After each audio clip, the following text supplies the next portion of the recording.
my previous videos in this series, you can see what's going on just about, but things are a bit far away, and it was fraught with interesting problems during the filming. I found my head got in the way quite a few times and ended up with quite a few bits being refilmed or cut out, and I never really took certain things to a good ending point.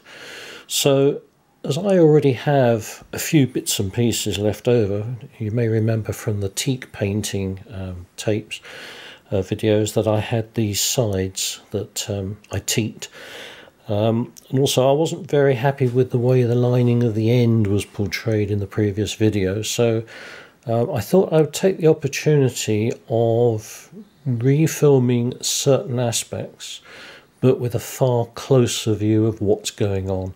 And I will try and take more care to make sure that things are more visible for a viewer.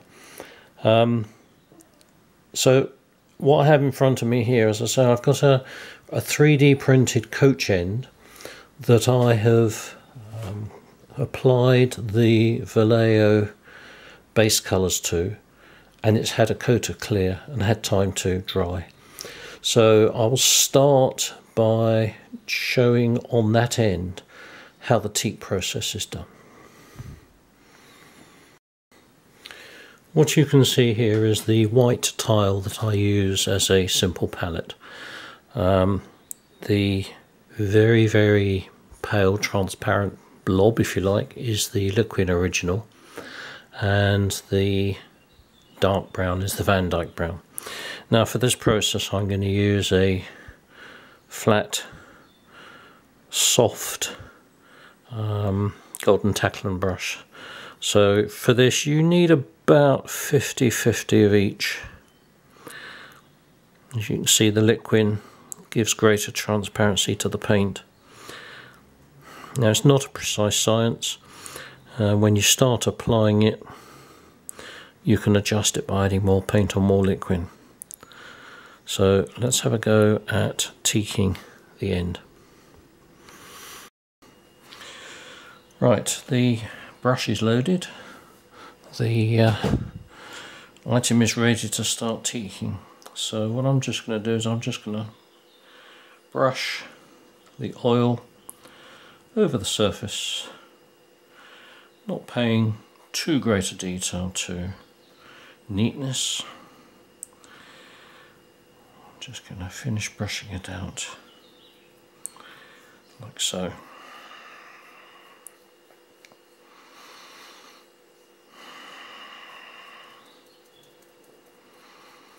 You'll notice that the colour has changed.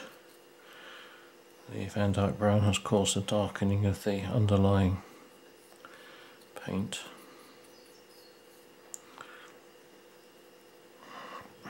So that's step one.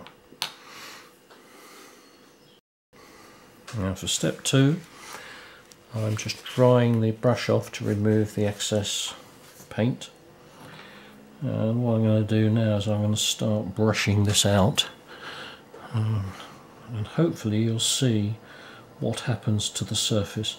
Now you can see, excuse me, you can see the Van Dyke brown giving a streaky effect, and if that is done in the right direction, it gives a very, very subtle graining effect. Now I'm trying to brush away from the raised edges, because obviously the raised bits result in a dark patch. But if you keep drying the brush, rebrushing, you can eventually minimize them.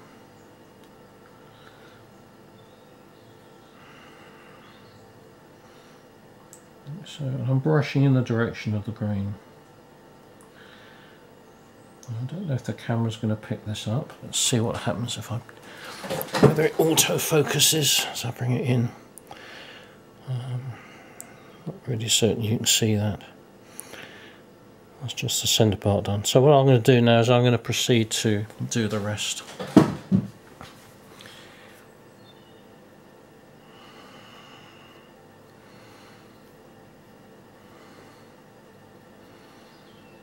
Just make sure that I don't have lots of false shadows put in by brushing the oil paint into the recesses.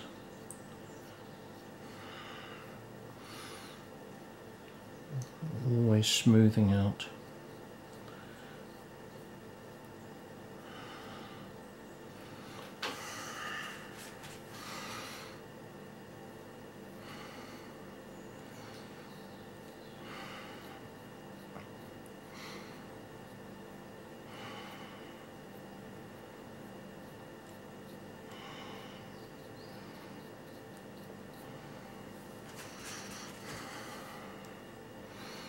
There's no rush to do this, the oil paint takes quite a long time to go off, so you've got plenty of time to grain it to your heart's content. Make sure it's absolutely how you want it. Just take that one out a bit.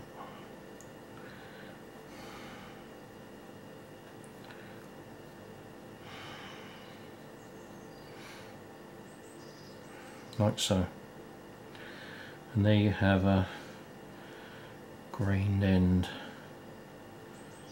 Let's just touch up a few other little bits, just get rid of the shadows there.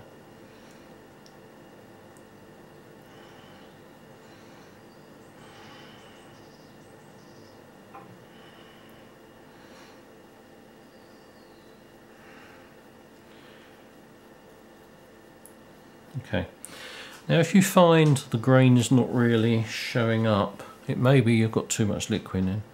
So what I'm going to do now is I'm going to thicken up the liquid with more paint, just so you can see what the effect is. So I'll do it on this centre bit. You'll notice it instantly gets a little bit darker. The liquid that is there is still resulting in a transparency being achieved. Like so. Let me just put this down a minute and I'll clean the brush. Okay, so we've obviously got a darker patch in the middle, and again what I'm going to do is I'm just going to draw it out. Depending how you do it, it can have a marked effect on the final colour, because obviously it's darker all over. But if you do find that, what you usually do is brush it out. And what it does is it gives you slightly stronger graining lines without necessarily having a big impact on the overall shade of the piece. Let's just dry that off a bit. Let's just keep attacking it. So you'll notice I'm reducing it all the time. So what you're trying to avoid is great lumps of oil paint on the surface. You're trying to just do a hint of graining.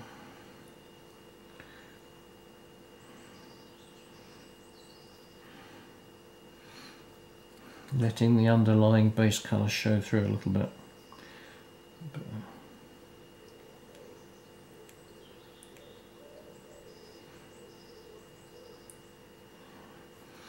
There we have it. So it's slightly darker in the middle, but not really noticeably so. And a slightly more pronounced grain.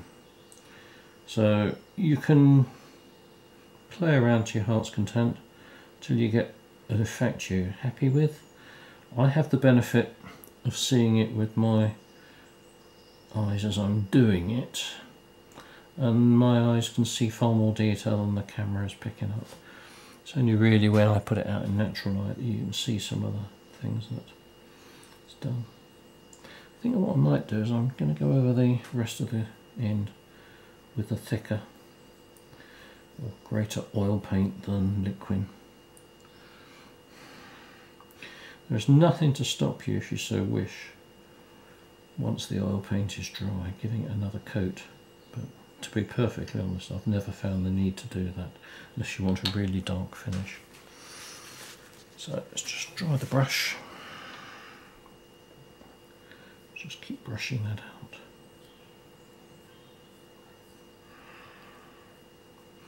So I'm doing this really to emphasise the grain more than was done previously, just so you can see it hopefully. Take that, build up off of that, and I'm hoping, touch wood, I've got everything right,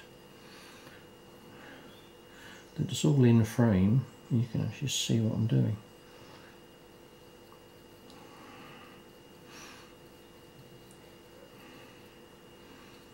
Yeah. So again, always finish off in the direction of the grain, because your eye will notice it if it's wrong. So where I'm taking the excess off or out to get rid of the lines, I need to make sure that after the event I go back and just restore the grain direction.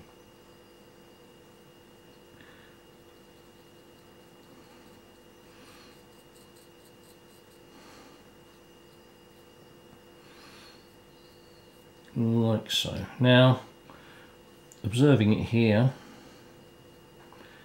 that looks pretty good to me, so I think I'm going to stop at that point, and as said previously, put the whole thing aside for 24 hours, and it really does need 24 hours for the oil and the liquid to dry, and then we can go on to another attempt at lining that end. As before, here is the end in natural daylight, so not quite as sunny as it was for the previous videos, but hopefully you can see the graining better.